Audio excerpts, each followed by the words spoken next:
Armu teile ja rahu Jumalalt, meie Isalt ja Issandalt Jeesuselt Kristuselt. Jutluse aluseks kuuleme veel mõningaid salme sellest Pauluse kirjast korintlastele, kus Paulus kirjutab nõnda. Nõnda siis ei ole midagi see, kes istutab, ega see, kes kastab, vaid Jumal, kes kasvatab. Istutaja ja kastja teevad sama tööd, aga kumbki saab oma palga vastavalt oma vaeva nägemisele. Sest Jumala kaastöölised oleme meie, Jumala põllumaa, Jumala hoone olete teie. Mulle antud Jumala armu järgi olen ma kui tark hoone ehitaja rajanud aluse, aga teine ehitab sellele.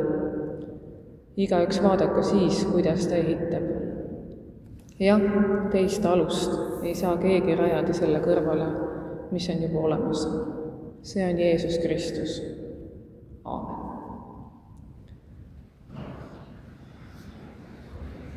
Kui te seda teksti kuulete, siis te ilmselt saite aru, miks ma arvasin, et Jaani jutt sobib väga hästi jutluseks, sest see on seesama vundament, millest me räägime. Ma olen käinud hiljuti 2 erineval konverentsil. Üks nendest oli vaimulike konverents siinsamas Tartus ja teine oli haridusjuhtide konverents. 2 väga erinevat, samas sarnast kohtumist kaasteelistega. Näiteks üks põnev erinevus oli, et kui vaimulike konverentsil rääkisid vaimulikud ise, siis haridusjuhtide konverentsil oli laval väga vähe haridusjuhte. Rääkisid teiste valdkondade inimesed ja püüdsid leida neid ühisosi.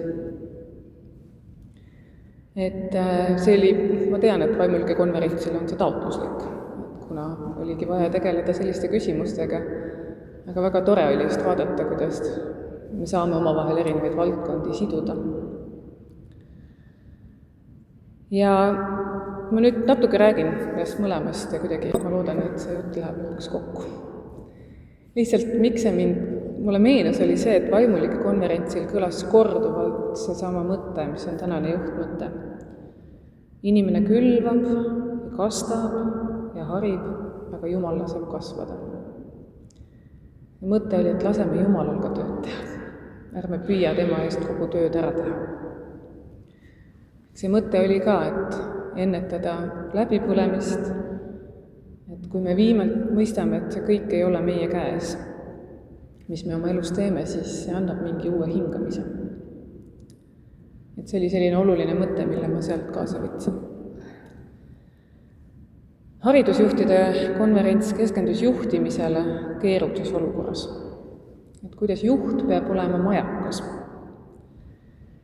Ja kõige huvitavam ettekanne oli laevakapteni oma, kuna jutt oli majakast. Ja ta kirjeldas, kuidas läbi tormise mere laevaga sõita. On ju ka piiblis neid näiteid leiab palju, mul mitmel korral tema ettekannet kuulates käisid kõik lood meeles, kuidas Jeesus magab paadis näiteks. Ja ta kirjeldas ka seda, et kõige olulisem on vaja ära teha enne ja pärast tormi. Tormis sa käitud varasema juhise järgi. Ma arvan, et kõik, kes laulsid praegu, teadsid seda sama, et me eile terve päeva harjutasime, kuidas see laul peab välja tulema. Ega täna polnud enam aega mõelda. See oli lihasmälu. Et tormis on samamoodi. Et siis sa käitud selle põhjal, mis sa oled varem kogenud, õppinud ja pärast on oluline võtta see kokku ja uuesti õppida. Lisaks oli kohal üks psühholoog, kes rääkis, kuidas hoida iseennast, kui sa pead olema teistele majakas. Ja kui ma teda kuulasin, siis ma tundsin äkki, et ma oleks tahtnud seal haridusjuhtide konverentsil mõnda vaimulikku kuulata. Et ma tundsin, et puud on mingist suuremast pildist. Ma tundsin, et puud on sellest Jumalast, kes laseb kasvada. Me ei pea kõike ise ära tegema. Ja siis tuli see suurem pilt ootamatult hoopis majandusteadlane Peeter Koppeli ettekandest, kui põnev on, kuidas me vahel kõnetame üksteist. Tema rääkis sellest, et tuleb teha vahet, mis on müra ja mis on signaal. Müra on kõik see infoväli, mille sees me elame. Loeme uudiseid, üritame ennast kõigega kursis hoida, aga enamasti on see mingi minevikus toimunud asi juba.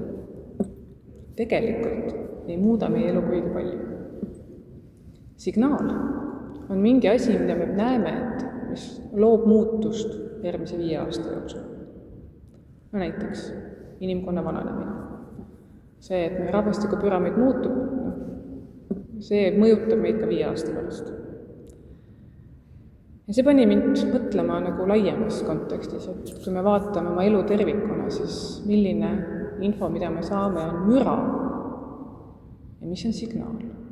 Mis on see oluline asi, mis mõjutab meid ka järgmise 5 aasta jooksul. Meil inimestel on, ma usun, mul on, ma usun, et paljudel teistel ka, see probleem, et mida võtta enda vastutusele ja mida usaldada Jumalale. Et kust see piir läheb? Sest see võib viia äärmuslikesse olukordadesse mõlemat pidi. No näiteks üks pool, kus kindlasti nõutakse süüdlast, kus pead peavad lendama, inimesed peavad positsioonidelt tagasi astuma, sest midagi on läinud untsu. Ja teine pool on see, kus me mitte midagi oma vastutusele ei võta ja kirjutame kõik Jumala kraesse. No need ei tööta. Sest et me oleme kaastöölised. Jumal on looja ja inimene on kaaslooja. See kõlas ka tänases tekstis. Sest Jumala kaastöölised oleme meie. Jumala põllumaa. Jumala hoone olete teie.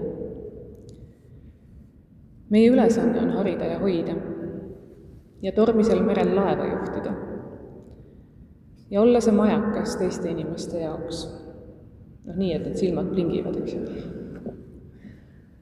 See eeldab, et meil on midagi, mida meie sees anda. Aga meil on see lisaks teadmine, et me ei pea seda üksi tegema. Osad teist mäletavad, et ma rääkisin hiljuti järjejuttu sellele loole, millest see on ka see laul, eks ole, see, kuidas seal, et Jumal kõnnib inimesega kogu aeg kaasas ja rasketel aegadel hoiab teda süles ja kõige raskematel aegadel lohistab järel. Aga meil on see Jumal, kes meid ka järel lohistab. Ja ma jõudsingi mõttele, et ilmselt meil on vaja enam püüda mõista siin maailmas, mis on see müra ja mis on see signaal just ka oma usulises ja maailma tunnetuslikus mõistes. Kui me ajame need kaks segamini, siis tekib palju ärevust ja hirmu. Kui me aga mõistame, mis on keskne, mis on siis kas see vundament või see majakas, siis see aitab meil mõista, millised on need olulised signaalid meie elus, mis muudavad midagi, mis viivad edasi, mis annavad meile teavet, kuhu suunas liikuda. Ja see vundament on Jeesus Kristus. See on meie alus, meie majakas ja meie ilmasammas. Ja on hea teada, et tema annab selle suuna ja aitab vähendada müra. Me näeksime selgemalt. Ja ma arvan, et see annab suuna kõigele, mida me teeme. Just Andrusega rääkisime meile koorilaagris seda, et miks on hea laulda kirikukooris. Sellel on mingi suund ja siht. Et kui ma paar suve tagasi korraldasin kiriklikku suurüritust ja meie valitud helilooja Pärt Uusperg pidi valima, millist koori panna laulma avateenistusele, mis oli rahvusvaheline, pidime näitama Eesti koorimuusika klassikat, siis valituks osutusid kirikukoorid. Sest et nad teavad, millest nad laulavad. See tuleb hingest, see tuleb südamest. See ei ole sooritus, vaid see on palve. See ühine hingamine ja muusika annab meile jõudu. Ja Kui meil välja tuleb, siis loodame, et annab teile ka jõudu. Aga see on palve. Ja see näitabki seda, et meil kõigil on erinevad anded, aga me oleme kõik külvajad oma annetega. Ma soovin teile head külvamist. Kas siis muusikaga, oma igapäevase tööga, sellega, mida te rajate. Aga te võite alati teada, et Jumal on see, kes laseb kasvada.